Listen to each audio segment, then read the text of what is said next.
I'm coming. Look at all these beautiful names that help us do what we do here.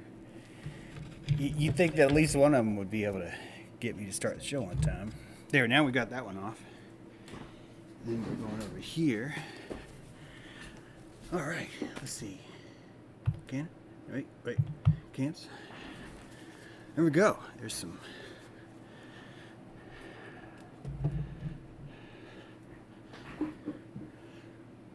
Is this suspenseful at all? Hello, all. Happy Friday. Man, that thing's way off. He's way off. I don't know of a way of actually making a tripod.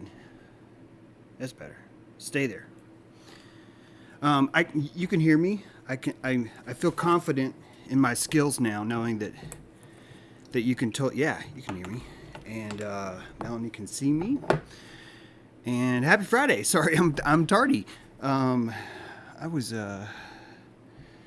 it's been a long night. It's been a long night. Nothing bad, just long night. Let me know if your night was long too. I'd be curious to know. I'd be curious to know if something's going on. Let me see. That's on 2. There's chat there. There's chat. Haircut. Maybe, Emil, I think I just finished the haircut that I started 4 days ago. I think that's what you're looking at. Yeah. I've been learning a lot lately. I'm always learning stuff, but sometimes I really love it when I can amp up the engines and really, you just like normal people binge watch Netflix. You and I tend to binge watch Gnosis. That you get wrapped up into what things mean, what they don't mean. The symbolism of all, the lack of symbolism at all, the fact that you're even paying attention. Do you realize that you're even paying attention to symbolism is symbolic? It's actually something that's kind of profound, even. I would say you finding connections in the world, you're harvesting these synchronicities, but if you look at the actual energy of what you're doing, is you're picking berries of connectedness, and it's like a gathering. I think it's a gathering that you store up and use it for times when maybe you could use some more jelly, right? Some more stuff. And this has definitely been one of those weeks for me. I see that our own pregnant tribester Sarah is 20 weeks pregnant and having her own mind blows. Yeah, because you've got someone in your Stargate who is learning to pull strings in your gut biome. It's actually learning to distribute and exercise urges. I really want a pickle with a side of bacon. That is an expression of a fielding. Your child is like, whoa, he's learning to like create a field like inside the womb. And that field is want. It is desire. The moment that you create a field, you begin to pretend. Do you remember the episode from yesterday? From last time? Actually, last time I just rambled like crazy and said a lot of cuss words. But from Monday, if you remember, we actually saw how in demonology, King James himself actually used that word pretend to say this person was witchcrafting because they were pretending. And it wasn't at all what the word means now. It was a completely different definition of that. That these wants that you have, I think that you could call those alchemized will. That your willpower itself is able to create a field state, and that field state is actually controlling your crew. and it's controlling your crew by want, right? Because it wants something. Let's see if I can. And so that want dictates your autonomic responses. You start to physically walk towards something, and because we are surrounded by retards, a lot of those retards say, "Well, I'm in charge.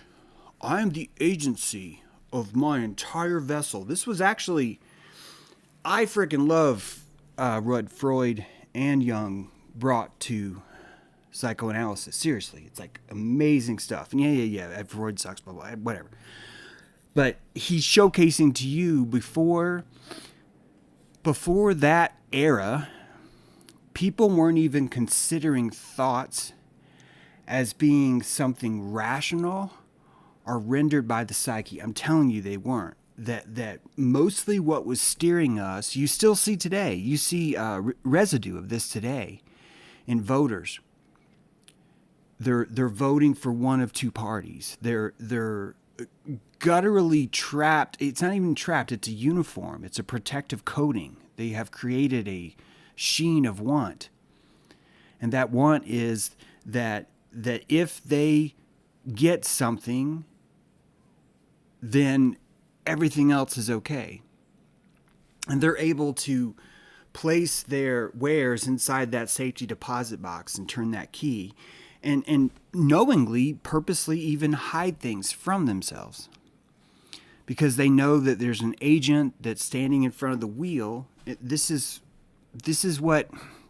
the in my opinion, the mistake.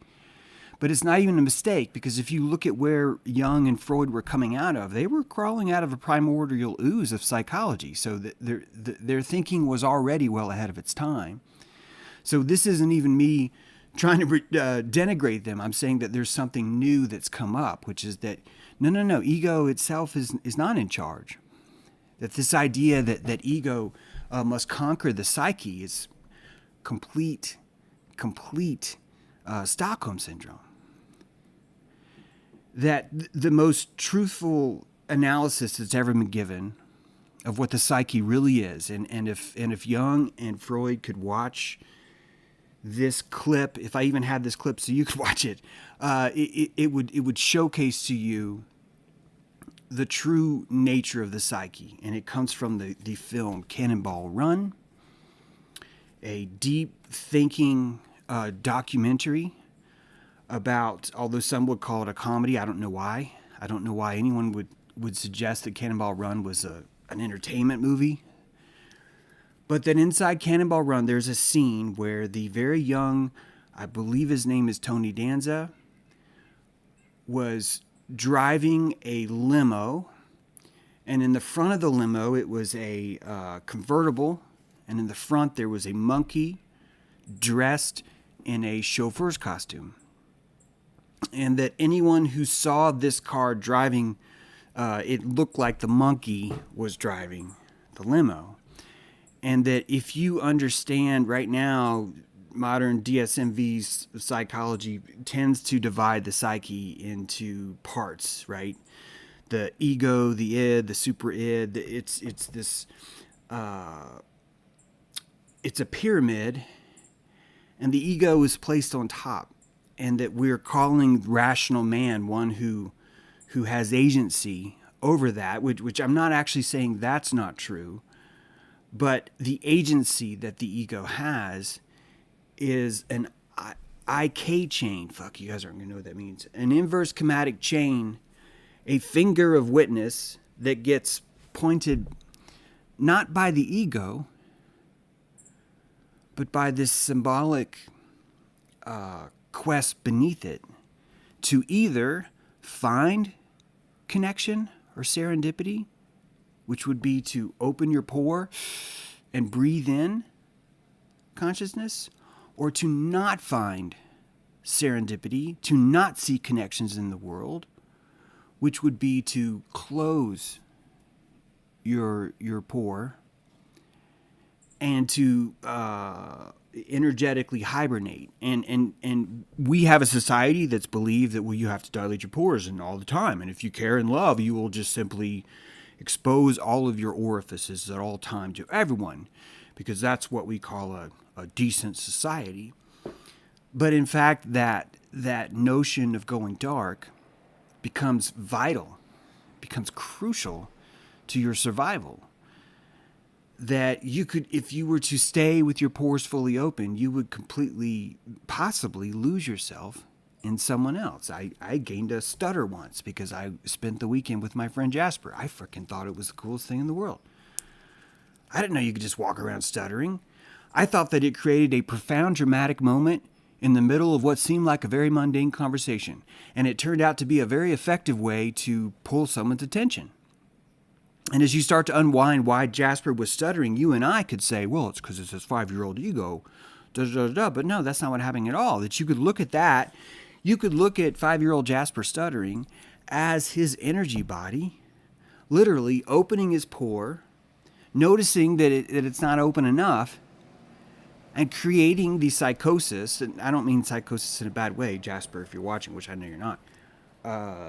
That psychosis creates that extra element, which causes you to act in a way that simply, the end result is, I need your witness more, Mom. When you're stuttering, someone is leaning in. Someone wants to help you. When you're watching someone stutter, you can't help it subconsciously. You're like, oh, I want to help you get that word out. Here, let me help you get that word out. And so you end up loaning your energy to that extraction too. So even that exercise of stuttering is a thermodynamic equation that does not require consciousness to think that through. At no point in time does the conscious mind have to step up to the front and say, oh, this is what's going on. At no point was there an algorithm where the ego said, you know, I really want Jasper to be heard by his mom, so I'm going to introduce a stutter at tick click. That's not a neocortex function. If it was, Jasper would know. He would know, and he would not be able to benefit from the mystery algorithm that he invoked.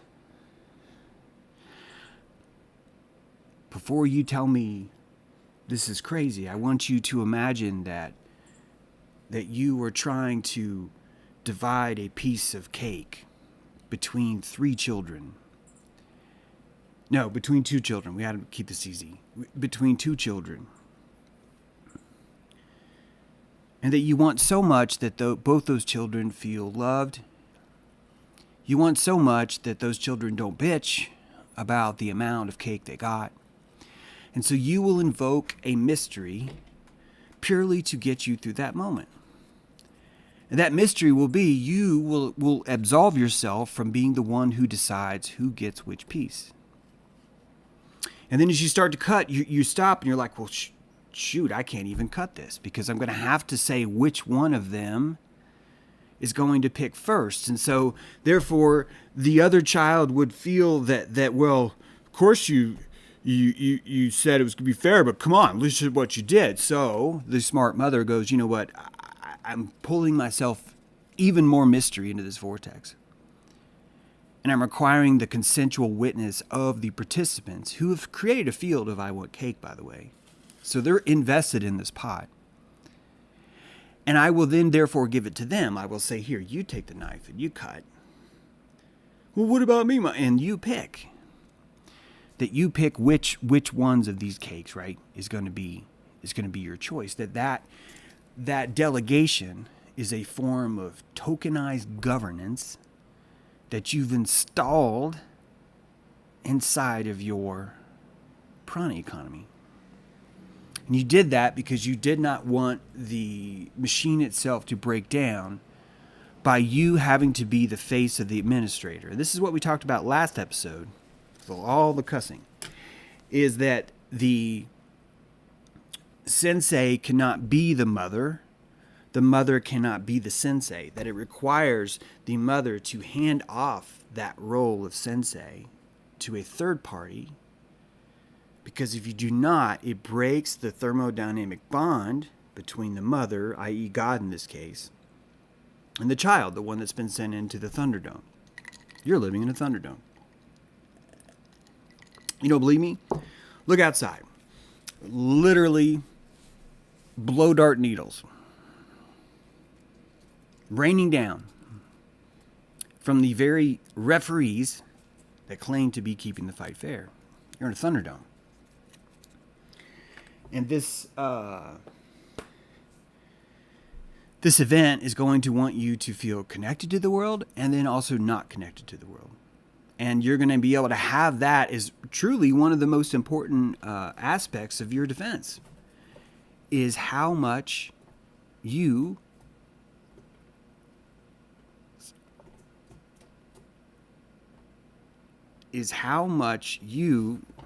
I'm so close to this guy getting a little peanut. We'll see if we can get him on camera though here. It is so much about how much you feel comfortable actually sitting in the world right now. And so when things become threatening to you, you will remove your engagement. And removing your engagement is what a lot of us say, oh, you're going dark. And we have shitty connotations about dark. We've demonized that term so much that we've made it difficult for people to go dark. And that everyone's out there going, oh, you guys need to be the light. You need to be the light. You need to be the light. You need to be the light. And if you're not the light, I don't want nothing to do with you. And hey, look, I'm all love and light, so don't be bringing your darkness in here. That kind of shit. And love and light is the first to get vaccinated. You don't believe me? Go to any hippie town. Go to any hippie town. And you're going to see, not only are you going to see masks, but you're going to see henna masks. Is that what it's called? Henna? The ink stuff? You're going to see tie-dyed henna masks for 5-year-olds. And they're going to have like little frills, and it's going to be like, carrots are the only gold I need, and it's going to say that on the mask. And you before the mask, you're like, oh my God, if only the whole world was covered in these people. But those people have always exposed their orifice as the only safety mechanism. The safety mechanism is, hey, just go ahead and I'm going to try not to cuss. Just go ahead and do whatever you want to do to whatever orifice you want to do it to. That my safety is my apathy. That before you got here, I inoculated myself from the word pride itself. I inoculated myself from the word ego itself. I embraced this notion of Buddhism, and I've decided that apathy is my new religion. But that apathy is not for my fellow man. The apathy is for myself. And that I will then bequeath and open my pores up to anyone else who does the same. And you create a school. That's a school of fish. And there's a safety mechanism in there, right? There's a safety in those numbers. But the entire time it's the breathing. And that is the dark soul on the bus, the brooding dark soul that makes everyone's light bloom. And that while all of us want the credit for being the one of the light, we really could start congratulating people for bringing the darkness. Because if they were to bring the darkness, it would be an instrument for light to be delivered. It would be a photonic equation, a economy of light, and it could only be expressed if someone had a burnt out filament. That until they lose that filament or until they show that filament, there is nothing to exchange because everyone is light. This kind of thinking really serves you if you don't want to stand up. This sort of, it's the sacrifice of the ego before it gets there. And it's funny because that's exactly what variolation did. It's exactly what our first attempts at did to our immune system when it came time to try and saving us from the darkness outside. And it turned us into sort of venereal vampires. I'm sorry, but if you really look at like what happened through variolation, what happened through vaccination, that we are a nation of venereal vampires, and that we would only survive if everyone else is turned, and that has become the natural standard term for the entire healthcare movement.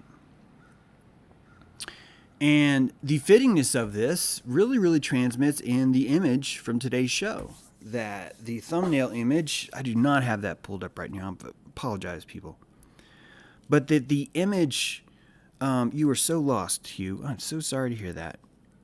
Now you just lost me. Man, I hate to hear that. But you know what? Maybe this isn't the right episode. It's cool. It's cool. Maybe you guys can watch me. I don't know. We'll see. We'll see if I can unlost you. If you're even talking to me. This quest for fire is the only reason why people end up extracting their own light. You find that you want to light that other person. This is an Endowan. This is the torch carrier. And what do you want? Do you want a nation where everyone's lit? Or do you want a nation where everyone extinguishes their flame? Now, it's easy to answer that and say, well, I want a nation where everyone's lit. But that scares a lot of people. A lot of people find that terrifying. And you see how terrifying they find that, not only in the words pride, not only in the words ego, but actually even in the way they consider the word money and currency.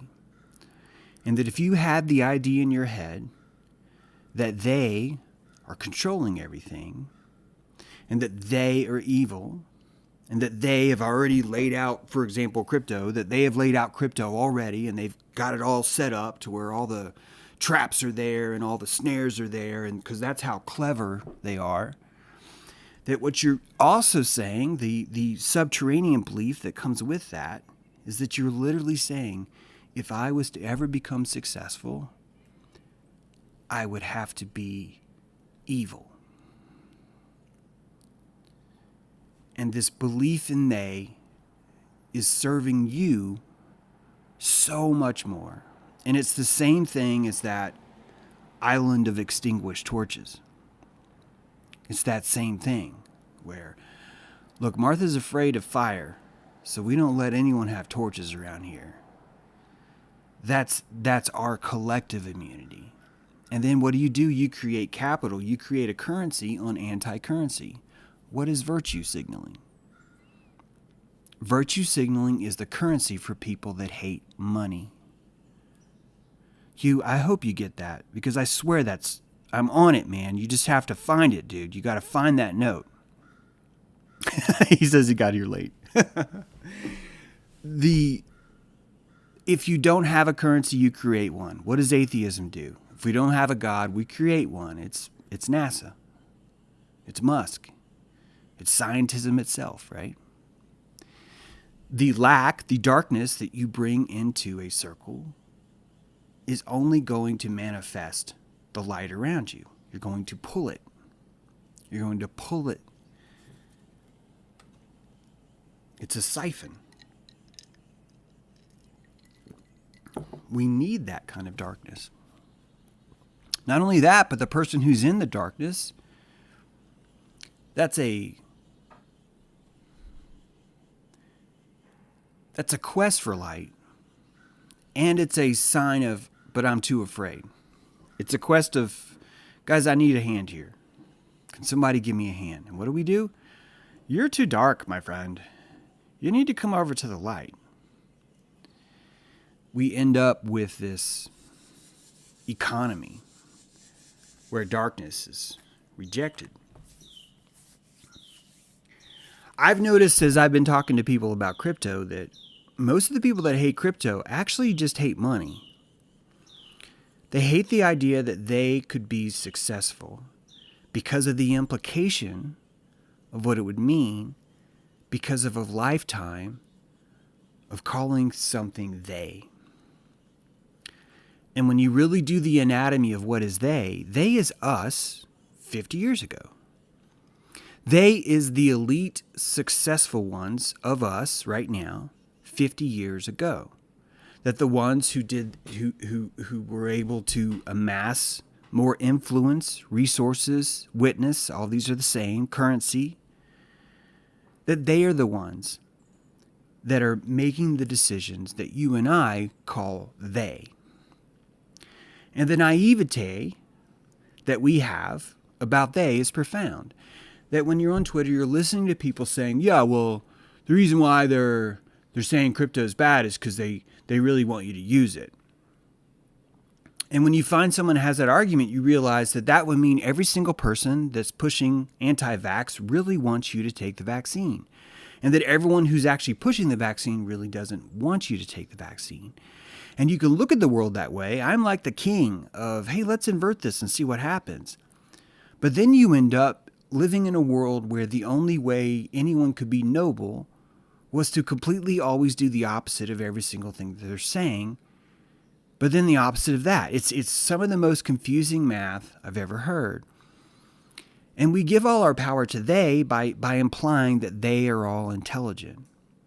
And when we picture they, we picture a bunch of theys wandering around going, yeah, man, synthetically the earth is exactly what I experience, and everything else is a lie, and this is bogus, and this is bogus. That's not who they is. It's not. Right now, in Dalton, Georgia, there's a man named Fleischman, R.D. Fleischman. That's probably a screen name. Teddy Fleischman. Fleischman got his start in carpet. I'm making this up. He got his start in carpet when he was 19. He was a carpet installer. There was a carpet plant in Dalton, and he said, I'm going to create a nationwide conglomerate of carpet installers. And we might even have a secret cult going on of carpet cleaners. But that's a whole other discussion. And I'm going to employ them, and I'm going to have a large chain. And it's going to be so successful, I'm going to put it on the stock exchange. It's going to be called Service Masters or something. And that they, right now, is sitting on a pleather sofa that has like a drink holder that's built in. He's probably got a sunken theater that he doesn't go into. He's,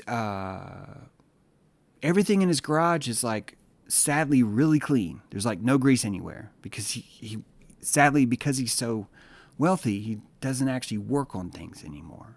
It's too much for him. That's they. And they vote and they give money to politicians and they want to make a name for themselves and they want to build a time capsule in memory to how great they were. And they will be motivated to do things. And if you think that they is smarter than you really have to be an idiot. Because they is 50 years old behind where you are now. Just like Jung and Freud were convinced that the ego was in charge, it's the same sort of flow. I'm 50-something. It's either 50 or 51. I honestly can't remember. I know that my fashion is completely out of tune. I know with anyone who's like younger than me, I know that I was thrown off TikTok. I was thrown off TikTok because a purple-haired lesbian drew the Baphomet as a like gay unicorn. It was like gay unicorn Baphomet. And she was doing a TikTok about how someone had stolen her idea. And I was just trying to explain to her about how archetypes work and that you're not actually a victim here. That it's actually not that crazy to consider that someone else might want to draw a Baphomet in the theme of a gay unicorn. I got thrown off TikTok for that. Why? Because I don't have the etiquette. I don't have the social smoothities that would allow me to navigate that realm to know beforehand, holy shit, dude, if you say this or if you word it this way, right? I am already they. I'm slowly becoming they. And there's not a damn thing that any of us can do, no matter how many calories I put in, no matter how many books I write, no matter how amazing it is that I try and create something that has some serious torque in this world, I will be called they. Right now, Bob Marley is they. Right now, pretty much anyone who's done anything really cool is they. And we have collector lights like bugs over who we hate just as much as who we like. And if you don't spend the calories learning and paying attention to that, you become a they. And if you're successful, if you manage to learn how to not be poor while you're here in the Thunderdome, you become more than they. You became a demonized, caramelized version of they. And all the problems of the youth can be spent on you. Parents, you know this. You go through this all the time. You go through this every day as part of your sacrifice. I know my kid's going to hate me. It's because I love them. That's part of the deal. Transmitting love, and that they will use that as fuel, and that the end result of that fuel is it will not be a nice kernel of corn. It will be shot out the other end as hate. That means that they use that energy. That means that the love that I made, just like the meal that I made, did not go unused, right? It didn't. When you are dealing with someone that hates success, you're dealing with someone who needs a they.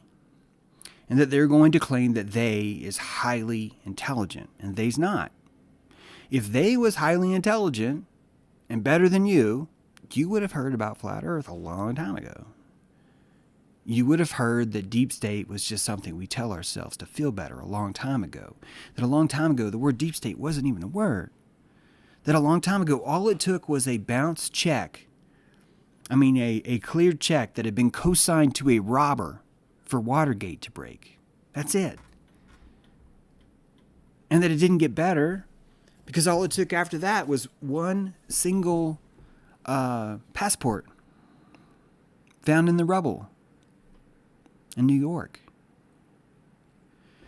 So the thinking that they has to be completely better than me, smarter than me, and on top of things is really naive. They were smart, were intelligent. They were the best of the best gazelle. Then, see, the Y just turns. The N turns to a Y. Any. Then becomes they. And if you keep giving them all this power, if we keep demonizing everything that's happening around this, then you don't have to worry. Not only do you not have to worry, but we have illusions in place to make you feel like you're not losing anything. Right now, world currency, not American currency, world currency, 16% inflation. Your dollar loses 16% of its essence, like dark crystal, every year. Every year. And when it was 9%, no one cared. When it was 6%, no one cared. They made it get to 6%. We made it get to 9%. Now it's at 16%. But when you open your checking account, it still says you have $100. And even though every year, if they don't actually change a car, the average price of a car goes up $500 to $1,000 a year, it's slow enough that you don't feel the giant steps moving. They're too big. They're too colorful. They're too beast of revelation. Look in the animal world and tell me which predator has the most colors. Is it a stealthy predator, or is it a predator that has nothing to fear? The beauty of that monster of revelation that was unveiled at the UN. I'm talking about the thumbnail image right now. Those statues have every color in the rainbow expressed in them. Why? Because the salaciousness is allowed to be as bold as any tiger, as any leopard, as any cheetah, as any sort of apex predator is going to express themselves. It's a function of their power. That you could call that a brutal, raw, colorful honesty, a stunning honesty. Let's call it that, a stunning honesty. And it literally is stunning. That predator is so powerful that the spots on its wings act as their own sort of talons. That the spectacle itself is enough to erupt right through your field. This is what false flags are, right? It's the propaganda through salaciousness. It's an attack of propaganda through salaciousness. And that the spots that you see on these apex animals are the same thing. And it's a brutal kind of honesty. It's an honesty. And I say that because I want you to know that a luxury that we have in this world is called truth. And there's a time a long time ago where you and I didn't even have that luxury. We're still struggling with that right now with vaccines. But a long time ago, you and I couldn't even say, well, but I don't really mind ladies with cats that know medicine and stuff. Or, well, I don't know if the Pope is actually like the appointed hand of God. These truths were very, very expensive. They still are. You ridiculed and shunned today, see? And it shows you how far we've come, how far your line has come in making it possible for you to be able to afford those truths. All of us have more energy. We have so much energy that literally right now we are turning every single thing that's ever been written into paper into pure raw power. And that you hear these rumors that, well, Bitcoin right now, the entire Bitcoin market burns enough electricity as the country of China. I think they say in like a couple years we'll be doing that. And if you want to go if you want to go down that rabbit hole, enjoy that orifice, please. Make sure you stick your butt up as high as you can if you have a dirty carbon footprint. But if you look at the true, raw thermodynamics of that, I need you to picture that all of these sedentary physical devices that used to be here are turning into pure raw energy right now. And the only kind of money that we've ever known has been born 9 years ago, 11 years ago, 2009, I think. Something that you and I have never seen, something that they have never seen, has been born. Real, scarcity, transferable, finite value that's exchangeable without a third party. That for the very first time, you and I can exchange prana without a middleman.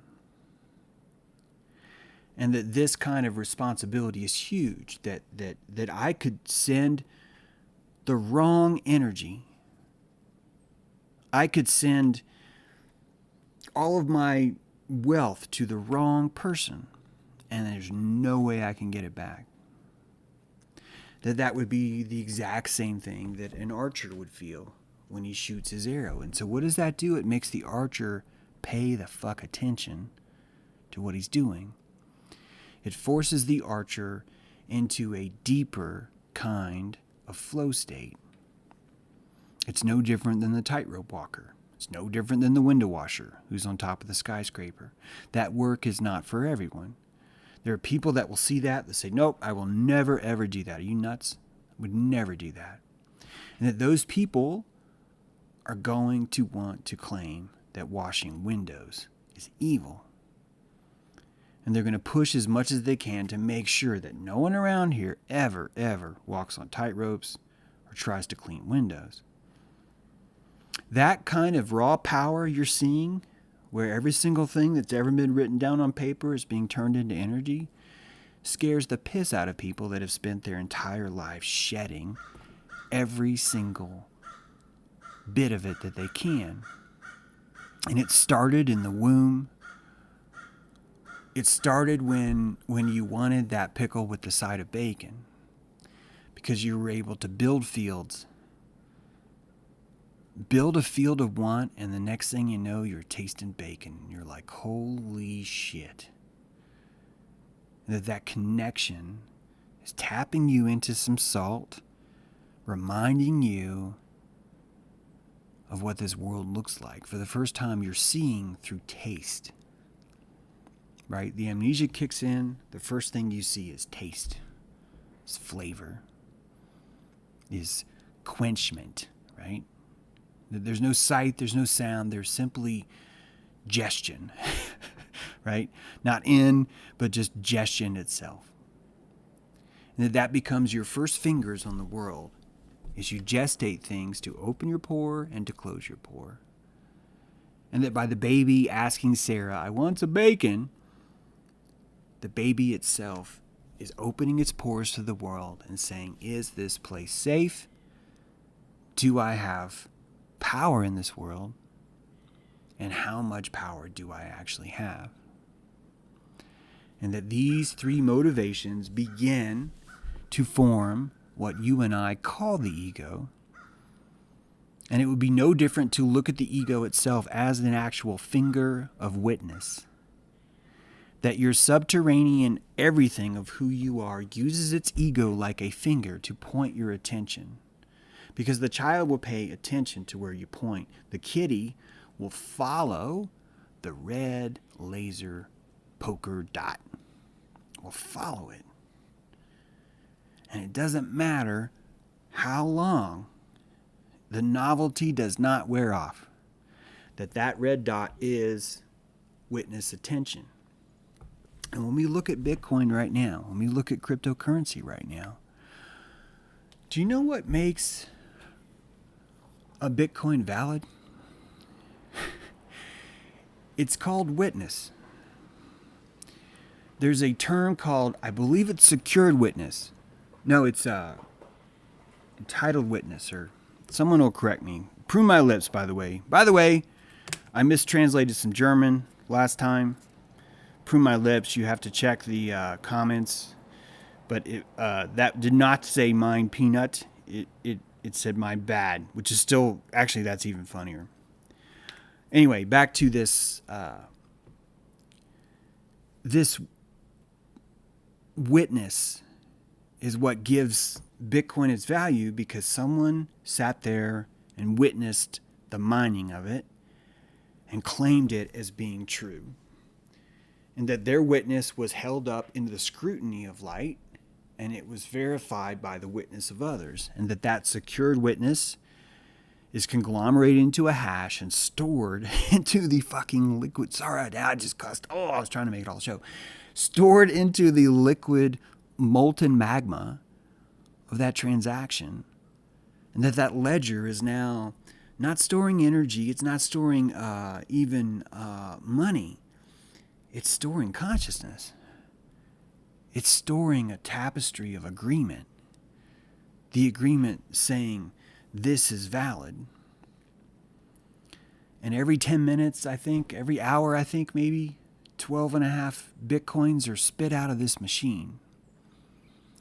And this machine was completely written on a sheet of paper, that not one piece of hardware was presented saying, this is the free energy device, but then they came and killed me, and I should have wrote down the plans, but I forgot, and you just have to find that car that runs on water. And once you find the car, then you can reverse engineer it, then write it down. And yeah, maybe I should have wrote it down, but I'd rather just build the car. That the free energy device will always be a white paper. Why? Because it's free energy. It's not a scarce, limited form that only exists in a picture, but that it's the plans themselves. The ownership is the gnosis. The white paper is a fucking certificate of title of ownership. And anyone who reads a white paper explaining how a technology works becomes the owner of that technology. And so when you look around through history at what were the free energy devices, and I want to keep in mind that we are implying that Tesla would be generous and give everyone his inventions, but at no point in time would they ever give us a free energy device for witness or science. That would never happen. That the person who even made that white paper would realize even that the only way this could be potlatch is if the gift is anonymous. And that when I go down to drop off a turkey at the soup kitchen, I don't want to be seen, because that makes it more valuable to me. And that when I'm watching on TV as Al Roker is down there putting people that need a good meal on TV because he wants to show that he's the one giving the ladle, that's not a white paper, that's not a free energy device, that's more of what Musk is doing with the space program, that's more what most of us have done by placing a figurehead at the front of our parade and following it through Mardi Gras. These things become more obvious to us if we start to let go of that monkey driving in the front. That notion that entity would be in charge is missing so much valuable information. That it looks like it. He's got a steering wheel. He's got a hat on. He's in the driver's seat. But he's not actually in charge. This,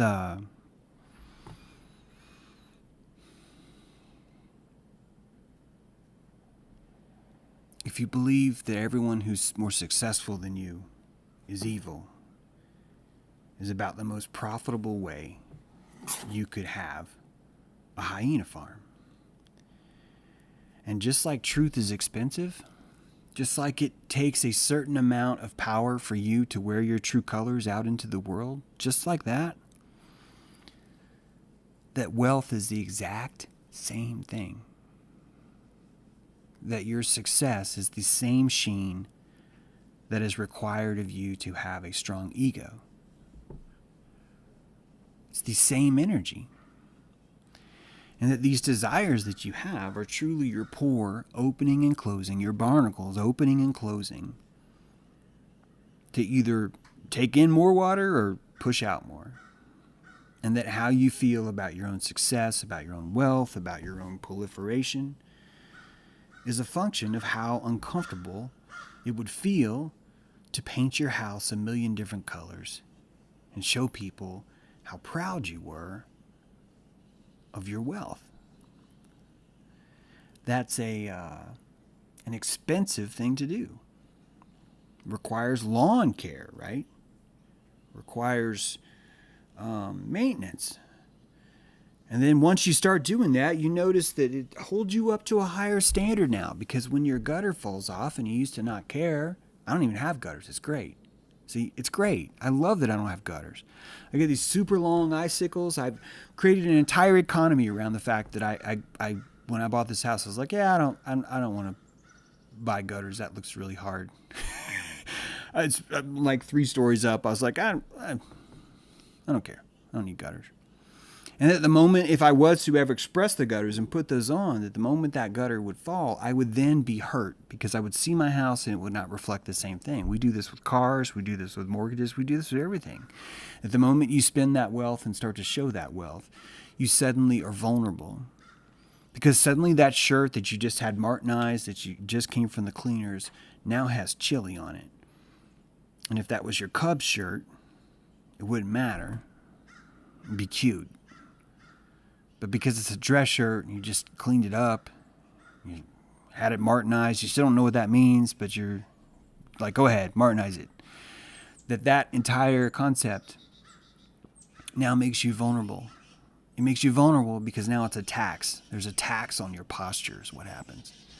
And so instead of paying that tax on your posture, many of us, I'm guilty too, will simply create a urge, a desire to close that pore off and profit from it. We profit from that. And if you look at that and case it over time, 300, 400 years later, you end up with society like today. A society that doesn't even know if pride is a good or bad word. A society where words like sophistry is a bad word. A society where selflessness is considered good. Lacking the self is considered good now. Where we've used marketing to call apathy Buddhism. Where we've set up this entire new religion of not giving a shit. It's our own darkness. And that darkness makes people like you and me bring light. It makes us secrete that. Some of the most suffocating feelings I've had it's been weird, but there was this millionaire's house in Florida. And he was fine, but his house just felt like a carpet showroom. It felt like a carpet showroom. And his garage was sad because the entire floor was white. It was rubberized white and had little flecks in it. And the flecks were like checkerboard. So it looked like a racer. And he had brand new cabinets and there wasn't a scuff on any of them. And he didn't have paint because he never painted anything. He didn't need to. All of his tools were shiny and new. He wouldn't even know. If you came up and said, "Hey, Frank, can I borrow your skill saw?" He'd be like, "I don't know. I don't know if I have a skill saw." And then the moment you close the door, he'd be like, "I'm going to buy 5 skill saws. And I'm going to put them in the garage. And then when anyone comes over, they're going to get out of the car and they're going to see my skill saws." Now, I don't think that that's actually how a millionaire thinks. But that's how I parsed that setting when I was there. That's how I parsed it. I felt like the temperature was always the same. And that really creeped me out. Really creeped me out. And I felt like the water was really silky in the pool. Like silky water. Where it felt suspicious. Like the feelings that I was generating there were probably my aversion to wealth. It was probably that. That cat probably has some serious fun, does some pretty amazing stuff. But the intimidation of being in that room, of being in that essence, probably, maybe, could have had something to do with that. If you're not ashamed of your darkness, you can really let it have the witness that it wants. And you can give it that witness. And when you give it that witness, you grow. You know, I've been thinking about why people believe news so much, and I think it's because they feel like it's pre-witnessed. It's been mined, just like Bitcoin. It's been verified. What verified it? Proof of witness. Not proof of stake, not proof of work, proof of witness. That a news story is coming to you, and one thing that it's guaranteeing you right away is that someone witnessed something about something. Even if it's just the dude that wrote this, there's some witness here. I want to see some witness. You don't care if it's real or not. It doesn't matter because you feel like it's witness. And because it's witness and because it's official, because it's written down, it's been staked, it's been placed in a way where the entire world can witness it too. And that is what gives you so much power to the news. Is that you're looking at and respecting the fact that something's able to pull a lot of witness. We do the same thing with famous people, right? Oh, I just Love that actor, blah, blah, blah. And that actor's like a total sleazebag. Doesn't matter. Because what you like is their access to that witness. It's respectable. Even if you don't want it, even if you're afraid of it. The fame itself is the homage, the honoring of the one true resource here that's truly, truly valuable, which is human witness. And we devalue it because we're secretly trading it underground when no one's looking, right? It's like a whole structure going on. Anyway, let's see if we got any questions here. Just rub your TV and I'll grant you wishes in your heart. See, that's right. Yeah, the sarcastic's explaining that the television is a gen. It's a perfect analogy. Mystic Matt, yes, Elon seems robotic. Elon Musk is a perfect example. If you watch that man, he can barely get through a sentence. Not only that, but when you look at his past and you look at his relationships, there's a deep black hole there. Deep black hole. He'll say that. I'm not putting that on him. He'll say that. And I would say to you that the bravery of Musk, yeah. But James, he's lying. I know. But I've empathized him. And I'm telling you that if you were stepping in front of the entire world and telling them a lie, that takes something. And I believe that evacuation is an important part of this formula. Absolutely. But I also know that pretty much any artist, right before they're rendering some serious art, there's an evacuation. It's funny because that's how the market works, right? Right before a big pump, there's an evacuation. And that evacuation hits and it's this sucking sound. And the next thing you know, you're telling everybody that your car is orbiting in space. And the only way that Musk can even live with himself and that lie is by denying it. And I would say to you, if you could watch the amount of energy that he's burning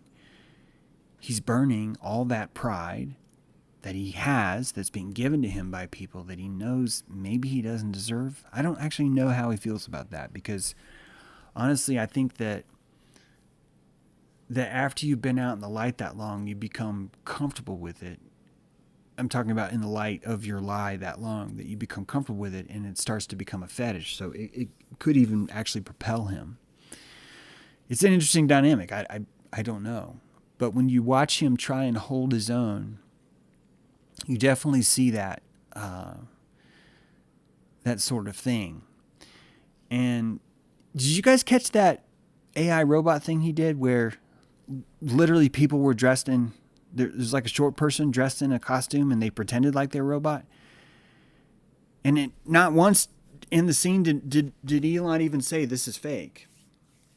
He did this sort of gesture but he never even said that's a man in a suit.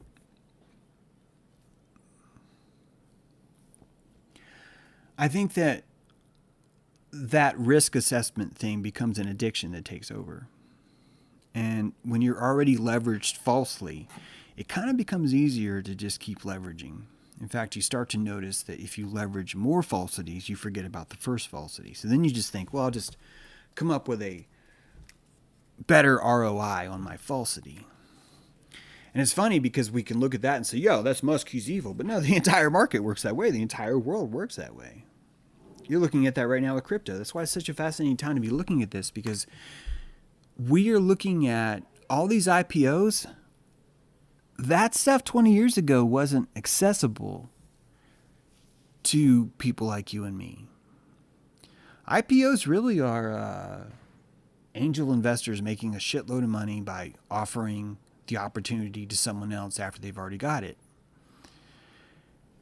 And that because we are taking finance into our own hands, because some of us are like, I'm going to take responsibility for my arrows. You're now in this black forest you've never seen before. And the game there is amazing. You're hunting banner elk that you did not know could be that tall. And you realize the entire time this is the king's forest, that the entire time through my generation's parents, my great-grandparents, all this was all the king's land. There's a king's bird. There's a reason why right now it's illegal to, even possess the feathers of an eagle or a raptor, because that's the king's bird. And that if you were allowed to shoot or kill that bird, you would be as equal to the king. That we have these rules that we place on ourselves. And the Jung would call that the archetypal, unconscious. The subterranean fetish urges that you have are simply dejected from you, and they have to go somewhere. And typically they go to what you fear the most. Why? Because the power that you're rejecting is what you fear the most. Therefore, when you reject it and you put that plasma out there and let it go, you witnessed it just like a token. You're staking that fear in the bank, and then the entire egregore is nothing but a plasmatic fucking initial coin offering. I just cussed again. The entire thing is this conglomerate of speculators that are like, yeah, I love this dark creature. I think this is going to succeed. Why? Because I think a lot of people out there are afraid of success. I think a lot of people out there are afraid of free energy. I think a lot of people out there are really afraid that, well, wait a minute, if you start telling me that there's people out there handing out free energy devices like Bitcoin, that it means that my whole theory that if I was to be successful, I would be evil is broken.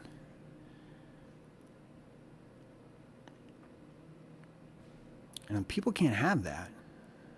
That's an important part of their immune system. It's the idea that wealth is bad. It's an important part of their immune system that anyone that's successful must be evil, that it must be they. Right? All of that. That serves us well. We just pretend like it hurts. Might as well roll out a masochism float, right? With all of us on it, just whipping ourselves. Like, oh my God, I'm so not powerful. I'm so not powerful. And the whole time we're up on the Mardi Gras stage. Just loving it. I swear that's what we do. That's what we do. Start looking at your immune system as just a vital part of every piece of psychology you think. If you do not hate or shame darkness, you will notice it in yourself more.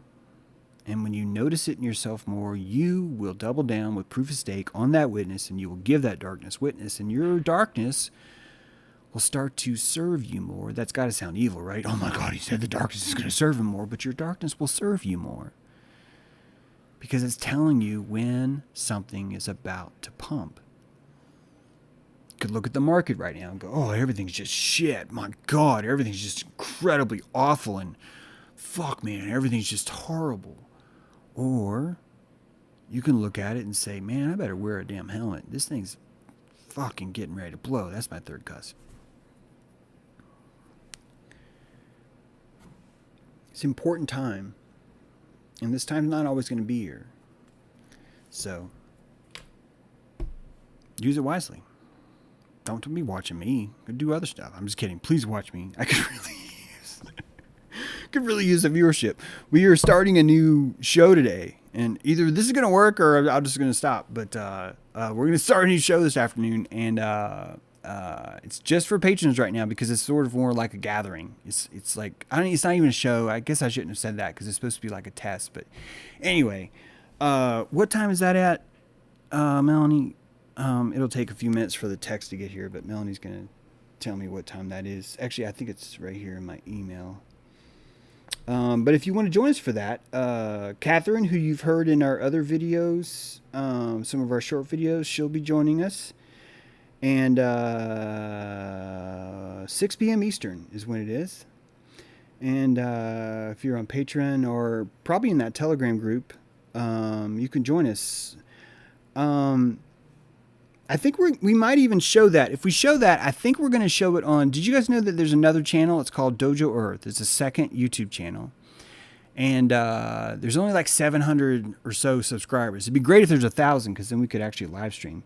But we might just show that play on Friday. It's kind of like a good opportunity for like other people to kind of like weigh in. Yeah. So I think that'll be fun. There's also a dojo today. It's a very busy day today. So we have a regular dojo at 12:30. Of course, that's private, and those recordings are available, but only if you're in the dojo. So if you missed a dojo, you can catch up. So if you want to come to dojo today, then come. It's right after this at 12:30. And and if you're already a member of the Patreon, you can join us on Patreon and come to the thing at 6. The link will be right in there. Yeah, thanks, Barfling. You guys can subscribe to that channel. I bet you that Catherine or Star or someone's going to be putting a link in the chat, I think, for that YouTube channel. It probably takes a little bit to find because it's tricky. Rebecca, if you can hear me, thank you so much for that wonderful gift. God, man, that helps so much right now. There's just so much going on right now in the market and stuff, so I really appreciate that. I'm not a patient, but I'm a veteran, one who was able to get deprogrammed with LSD. Deprogrammed. I don't know if you can get deprogrammed with LSD, question of reality. I would argue that being a veteran is actually more of what deprogrammed you. Just something to consider. NFT's 360T brand in the hand of thieves, open season maritime. Okay, that looks like an ad. Thank you, Danny. Greetings, James. Greetings, Andrelyn. That's a beautiful name. Greetings to you, Andrelyn. Look at that. Chipmouth coming in with the link there for the other thing. Yes, you can support me on Patreon. Listen to Sark, the guy who knows what he's talking about. So why would it pump now after a bad summer? Could it easily crash to okay because people need to pay off bank debt with Christmas stuff? Andrew, I think that you're going to find a lot of analysts are telling you the reason why I was doing that is because of Christmas stuff. And it could be. Don't be listening to me. But I think it's just energy. I think that you guys need to unleash your power of animism and realize that when you atomize every single piece of paper that's ever been written and turn it into pure, raw, liquid energy and pour it into a dragon called blockchain, that blockchain starts to create its own heart. It starts to create its own organs. And that every time you see a drop like this, which definitely shakes the tree, right? Scares the shit out of a lot of us. I haven't had groceries all week. Why? Because I have an addiction to buying when it dips. It's really bad. I was really sick last night in my stomach because I've been eating like shit because I couldn't help it. I just couldn't. It was such a great opportunity. I only see that as an opportunity, though, because I wasn't able to be victimized by the dip. This drop was a dark space, right, in the market. And I looked at it and I saw what always happens. It's compression. These things are required to lift up. And that if you look at all the fundamentals of what's going on, it's impossible for it to go down. Guys, that 16% inflation on your dollar just happened a few days ago. That the trillions of dollars in stimulus that they're spending is lying to all these people who get up every morning and open their bank account and look, and you know what's going to happen to them. Because they're afraid of because they're afraid of crypto, they're going to cling to those dollars. And what are they doing? They're literally clinging to the insides of the pyramid. They're licking Pharaoh's robe, saying, don't make me go, don't make me go, don't make me go, Pharaoh. And that pyramid's staring at him going, it will only get worse. And that's exactly what a beast of revelation would do. It would tell you what's happening in the middle of a mitosis and watch you still choose to triple, quadruple down on this fucking petrodollar. There's my fourth swear. The truthers now that are against crypto are literally slapping the face of all the truthers that went to war when we were taken off the gold standard. And that all those renegades that went underground, that tried to fight for the freedom of currency when we went off the silver standard, right now are looking at us like, you fucking morons. You want to know who Satoshi is? His name is John Galt. And if you don't know who John Galt is,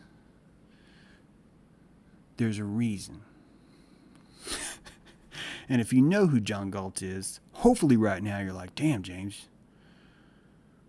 you're right. The only person who could be Satoshi, the person who allegedly wrote the white paper, I mean, the white paper is not alleged, but who wrote the white paper that spits out 12.5 Bitcoin every hour, that man or that group or that conglomerate probably lived in Golden, Colorado, underneath a tarp, camouflage tarp, covering an entire town run by gold, and that the engineer, the clever person who came up with that free energy device's name was John Galt. If you don't know who John Galt is, embrace your darkness and look it up. And don't tell me, oh, but it's not cool to like Ayn Rand because people are like, oh, they suck. Do you realize that's why people shit on her writing? Because she's the only person that was looking back at the reader saying, psst, hey, maybe the reason why you're not successful is because you don't want to be. And that's why she's been shamed ever since. That's why. That's exactly why. All right, gang. We'll sign off now. Thank you for being here. Have yourself a wonderful Friday. Full moon tomorrow. It's a good time to be mooning. So, yep, feel that compression. And, yeah. Bye.